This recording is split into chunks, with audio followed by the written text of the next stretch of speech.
নমস্কার, বিকেবাসী চ্যানেলের পক্ষ থেকে আপনাদের সবাইকে স্বাগত জানাচ্ছি। আজকে আরেকটা নতুন ভিডিও নিয়ে হাজির হলাম।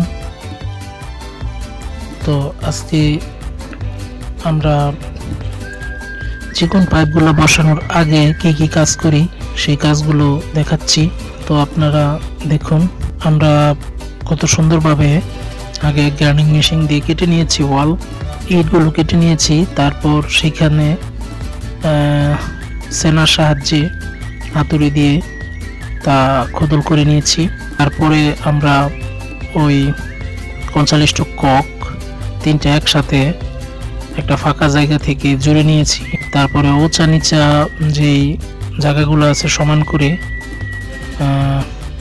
ট্যাপ কতটুকু ওচায় দিব তা মেজারমেন্ট করে নিয়েছি।